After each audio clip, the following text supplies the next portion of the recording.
지난달 27일에 통신연락선을 전격 복원한 지 2주 만에 남북 관계는 또다시 얼어붙고 있는 형국입니다. 네, 관련 소식 두 분과 짚어봅니다. 김용현 동국대 북한학과 교수, 조한범 통일연구원 선임연구위원과 함께합니다. 어서 오세요. 오십시오. 네, 안녕하세요. 예.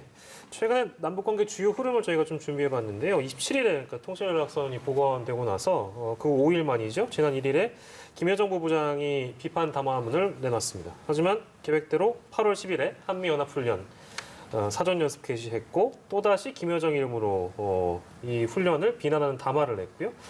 그날 오후에 이제 남북 연락 채널이 모두 불응이 됐습니다. 네, 그리고 오늘은 김영철 북한 통일전선부장이 또 비난 담화를 발표했습니다. 얼마나 엄청난 안보 위기에 다가가고 있는가 시시각각 느끼게 해줄 거다 이렇게 밝혔는데요. 네. 최근 두 차례 이렇게 담화를 밝혔습니다. 북한의 담화 수에 대해서 어떻게 보셨습니까? 담화 수위는 예상 범위를 아주 벗어난 것은 아니라고 봅니다. 네. 북한에서 과거에도 보면 군사훈련이 이루어질 때 말로써 이보다 훨씬 더 세게 반응한 적들이 있습니다. 예. 그렇게 보면 일련의 지금의 김여정, 김영철의 담화는 실질적으로 북한이 갖고 있는 한미 군사훈련에 대한 불만, 부담을 북한 내부 주민들에게 알리는 측면도 하나 있는 것 같고요. 또 하나의 측면은 바이든 대통령이 임기 시작한 이후에 첫 군사훈련입니다. 그러니까 바이든 정부 길들이기 성격이 저는 강하다. 그렇게 보고 있습니다. 예. 그러니까 남측에 대한 것도 있지만 오히려 핵심적인 것은 미국 바이든 정부를 겨냥해서 한미 군사훈련을 초기에 바이든 정부 임기 초기에 쐐기를 박아야죠. 그렇지 않으면 계속 미국의 훈련 때마다 끌려간다. 이런 인식이 작용하면서 예. 김여정, 김영철 이 두 사람을 통해서 김정은 위원장의 생각이 그대로 반영된 그런 성명이 나왔다고 봐야 되겠습니다. 네, 늘 그렇듯이 여러 가지 포석을 깔고 이제 이런 반응을 보여줄 텐데 앞서 짚어주신 대로 좀 듣기 불편할 정도의 어휘를 많이 쓰면서 맹 비난할 때도 있었잖아요. 근데 지금 이제 김용현 교수 말씀 주신 대로 예상할 만한 수준의 것이었다 이런 평가들도 많은 것 같습니다. 조한범 박사님께서는 어떻게 평가하세요? 그래서 저도 예상보다 우리 김 교수님하고 비슷한 판단인데요. 저는 예상보다 수위가 낮다고 봐요. 왜 그러냐면 일단 상황이 좀 이해가 잘 안 되는 게 27일 날 남북 통신 연락선이 복원이 됐거든요. 근데 27일이면 사실상 한미연합훈련 준비 단계는 이미 들어갔어요. 예. 그러니까 13일 날 시작한다 그때 시작하는 게 아니고 네. 군 병력 이동이나 준비는 한 달 이전부터 진행이 됩니다. 예. 그때 중단할 수가 없어요. 첫 번째. 그다음에 두 번째는 이미 우리 정부가 여러 국내의 어떤 부당을 무릅쓰고 대북전단 금지법까지 시행을 하고 있거든요. 그럼 만일 이게 결정적이다라고 그러면 이제 아마 통신연락선 협의 과정에서 분명히 한미 군사연습은 다뤄졌을 거예요. 근데 우리 정부가 거기에 대해서 중단한다고 약속했을 리는 없고요. 예. 아마 자기들이 일방적으로 아마 해석을 해서 판단했던 것 같은데 이게 정말로 결정적이라고 그러면 예. 그러면 한미 군사연습 개시 여부를 보고 나서 연락선 복원해도 되거든요. 예. 예. 근데 그걸 못 기다리고 그 전에 개시한 다음에 경고하고 행동을 차례로 옮기고 있거든요. 그렇게 보면 다소 맥락에 맞지 않는 부분이 있다. 예. 그리고 지금 얘기했지만은 엄청난 안보 위기에 다가가고 있는가를 시시각 느끼게 해줄 것. 여기 복선이 많아요. 예. 그냥 안보 위기 느끼게 해주면 되는 거거든요. 정말 예, 예, 저기를 한다고 그러면. 예. 그리고 지난해 우리가 이제 6월에 악몽이 있죠. 개성공단 연락사무소 폭파, 남북통일연락소 차단. 그때는 다 예고를 했어요. 통신연락소 차단 1차 조치, 예. 2차 개성공단 연락사무소 폭파가 될지 그런 다음에 했죠. 그리고 인민군 총참모 명의로 4대 군사행동, 개성 금강산의 포병대, 그다음에 GP 병력 진입, 그다음에 이 전선의 훈련 재개, 예. 그다음에 삐라 살포, 이 4대 군사 예고를 했는데 예. 그건 물론 이제 김정은 위원장이 그건 보류했죠. 근데 이번에는 그런 얘기들이 없어요. 그리고 김여정 물론 두고 봐야 됩니다만 김여정 부부장이 선대선 강대강이라는 얘기를 했거든요. 그럼 강대강만 얘기하면 되거든요. 예. 근데 선대선이라는 얘기는 여기를 남겨둔 거죠. 그러니까 기분이 나쁘다는 표시는 확실히 내고 거기다 대남 강경파인 김영철을 내세워서 압박의 수위는 높인 건 확실하고요. 조만간 아마 추가적인 행동의 가능성도 있습니다. 그러나 어느 정도 수위는 조절하고 있는 것 같다 이렇게 볼 수 있습니다. 그렇군요. 그러면 지금 그 시간 순으로 좀 보자면 북한은 이미 한미 연합훈련에 대해서 알고 있었기 때문에 지금의 반응은 일종의 뭐 협상 주도권을 잡기 위함이다 이렇게 볼 수 있는 건가요? 그러니까 두 가지 가능성이 있어 보여요. 말씀드렸지만 한미 군사 연습에 대해서 한국 정부가 이 사전 협의 과정에서 약속을 했으니 절대 그럴 일 만무하고요. 예. 협의는 했겠죠. 북한 측은 자신들의 의사를 전달했고 우리는 전달했고 그때 자기들 일방적으로 해석했을 가능성. 두 번째는 이 중단 가능성이 희박한 상황에서 상황을 고조시키면 지금 분명히 김정은 위원장의 뜻에 따라서 연락선이 예, 재개했거든요. 근데 지금 밑에 사람들이 지금 위임을 받았다고 좀 얘기를 하고 있는 거거든요. 예. 그리고 지금 우리 연락을 안 받고 있지만 통신 연락선을 끊겠다는 얘기를 한 건 아니에요. 네. 그렇게 보면 지금 북한 내부 여러 가지 복합적 상황 그리고 자신들의 어떤 전략적인 판단 이런 게 지금 깔려 있는 흐름 같다. 예. 그렇기 때문에 분명히 단기적으로는 어려운 상황이 야기가 되지만 예. 본질 문제까지 지금 그 거슬려고 하는 상황 같아 보이지는 않습니다. 예, 알겠습니다. 과거에도 근데 이제 훈련 기간 동안 연락이 중단됐다가 네. 이제 끝나고 나니까 다시 연락을 받아준 전례도 있었다면서요. 이제 그게 또 반복될 가능성도 충분히 있겠네요, 그렇다면.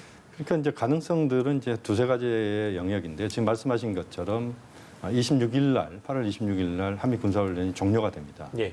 그럼 그때까지 이 북한이 지금의 강한 반발의 모습을 보이면서 끝난 다음부터는 조금 전환을 할 수도 있는 부분이 있는 것 같고요. 만약에 북한이 군사적인 무력 시위를 한다고 해도 과거의 전례로 보면 한미 군사훈련이 집중적으로 이루어지는 시점에 무력 도발이나 무력 시위를 하지는 않습니다. 대체로 보면 예. 직전에 하거나 직후에 하거나 군사훈련 직전 직후 뭐 이런 예. 식인데 그렇게 보면 만약에 군사훈련 이후에 직후에 북한이 단거리 발사체를 발사한다 할지 이런 저강도 무력 시의 가능성들은 열려 있는 것 같습니다. 또 예. 지금 보면은 뭐 안보 위기를 시시각각 느끼게 해줄 것이다 이런 표현들이 있는데 예. 북측에서 보통 보면은 말한 것들에 대해서 대체로 행동을 낮은 수준에서도 하는 경우들이 대체로 있습니다. 과거에 보면 예. 그렇게 보면 이제 그 가능성이 있다. 또 하나의 가능성은 이제 지금 국면에서 한국과 미국이 보다 적극적으로 북한과의 대화 의지를 직간접적으로 예. 비공식적으로 표명을 할 경우 예. 그 과정에서는 북한도 현 상황을 악화되는 쪽으로 끌고 가지는 않을 가능성이 높다. 왜냐하면 북한 내부적으로 수해가 엊그저께 또 수해가 또 발생한 지역들도 있고요. 예. 또 코로나19 때문에 경제 상황이 매우 좋지 않고 또 식량 문제나 여러 가지 어려움이 있기 때문에 물론 이제 외부와의 긴장을 통해서 내부 결속을 꾀하는 측면도 과거에 북한이 전통적으로 써오던 방식이긴 합니다만 그러나 지금 상황은 북한이 굉장히 내부적으로 경제적으로 좋지 않다. 이렇게 보면 고강도 도발, 예를 들어서 뭐 핵실험이나 ICBM 예. 발사랄지 SLBM 발사 이런 정도는 분명히 아닌 것 같고요. 그래서 북한으로서는 최소한의 어떤 말로써 강하게 반발하는 모습을 현재로서는 당분간 이어갈 가능성이 저는 높다고 봅니다. 예, 예. 알겠습니다. 북한은 매번 한미 연합훈련에 대해서 굉장히 강한 거부감을 나타냈는데 이번은 특히 여러 가지 이유로 좀 축소해서 진행을 하잖아요. 근데 그럼에도 불구하고 이번에도 굉장히 거부감을 드러냈습니다. 근데 도대체 어떤 훈련이기에 이렇게 싫어하는 겁니까? 저는 연합훈련이 본질은 아니라고 봐요. 그건 왜 그러냐면 북한이 지금 고통스러운 상황은 대북 제재, 그다음에 국경 봉쇄라는 거거든요. 미국입니다, 사실은. 그러니까 본질은 미국 문제죠. 그리고 하반기 연합훈련 같은 경우는 대규모 야외 기동 훈련도 없고요. 그다음에 코로나로 인해서 지금 정상적으로 시행이 안 되고 있어요. 네. 정말로 최소 규모로 치러지고 있거든요. 거기다 공격 훈련이 아닙니다. 군 당국 말대로. 그러면 북한이 부담을 가질 이유가 없죠. 네. 그렇게 보면 북한은 본질 문제. 그러니까 하노이에서 협상이 결렬되면서 미국의 진정성에 의문을 가지기 시작을 했고 또 한국의 촉진자 역할에 대해서도 일종의 어떤 회의를 가진 게 사실이거든요. 예. 예. 그렇게 봤을 때 이 연합훈련을 리트머스 시험지로 판단했던 것 같아요. 이걸 중단하는 정도의 성의는 보여라. 그다음에 그랬을 경우에 미국이 말하는 대화의 조건이 충족된 걸로 보겠다는 신호를 보낸 것 같거든요. 예. 그렇기 때문에 이게 본질은 아닙니다. 그러니까 우리나 좀 뭐 비유를 들자면 애가 엄마한테 자전거 사달라고 반찬 투정을 할 때 반찬 투정이 이게 반찬이 목적이 아니거든요. 이게 명분이거든요. 예. 그러니까 왜냐하면 한미 군사연습 중단한다고 그래서 북한에게 도움되는 게 별로 없거든요. 위협도 안 되고 예. 예. 필요한 건 자전거거든요. 아마 그렇기 때문에 이 군사연습을 중단한다고 하더라도 사실은 남아있는 건 본협상이었던 거죠. 그렇기 때문에 저도 아마 단기적으로는 분명히 반응을 할 겁니다. 김 교수님 말대로 북한은 말하면 꼭 행동에 거의 옮겨요. 예. 그 지금 표현 중에 시시각각 이런 표현을 예, 예. 썼거든요. 예. 그러니까 이게 아마 단 한 건에 이런 행동이 아니고 우리를 좀 피곤하게 할 수 있는 지속적인 행동. 예를 들면 지금 예고했던 GP의 병력체 진출, 금강산 개성공단의 포병 주둔, 그 타대 군사 행동이죠. 근데 삐라 살포는 의미가 없고요, 지금. 예. 그리고 지금 뭐 대규모 훈련 지역에는 북한 경전환으로 어렵거든요. 그러니까 분명히 아마 행동에 옮길 가능성은 있지만 예. 그러나 그게 지금 본질 문제 아직 미국하고는 협상도 시작도 안 됐거든요. 네. 예. 그렇기 때문에 수위는 조절할 것 같다. 그러나 우리가 아직 마음을 줄 단계는 아니고요. 분명히 모종의 행동 옮기는 조치는 조만간 가능성이 높아 보입니다. 일종의 도발은 있을 텐데 이제 두 분 다 고강도는 아닐 것이다 이런 예측을 계속 해주셨어요. 시시각각이라는 표현 집중해 주셨는데 그 북한이 그 통상 문재인 대통령 지칭할 때 남조선 당국이라는 표현인데 이번엔 복수거든요. 남조선 당국자들 이건 어떤 의미가 있을까요, 교수님? 아마 이제 남조선 당국자들이라고 한다면 최소 2인 이상을 이야기하는 거 아니겠습니까? 예. 그렇게 보면 문재인 대통령과는 김정은 위원장이 서신 교환을 계속해 왔기 때문에 문재인 대통령은 당연히 이 당국자들 속에 포함되는 것이고요. 예. 그 과정을 중개했던 또는 그 과정 속에서 중요한 역할을 했던 예. 우리 당국 정확하게 판단하기 어렵습니다만 우리 국정원이 역할을 했을 수도 있고요. 예. 또 안보실이 역할을 했을 수도 있기 때문에 그 과정에서 아마 직접 표현은 하지 않았지만 우리 측의 외교안보 쪽의 최고위 당국자들을 지칭한 것이다. 그렇게 봐야 될 것 같고요. 과거에 보면은 박지원 국정원장이 미국 방문을 했을 때 뉴욕을 간 적도 있었습니다.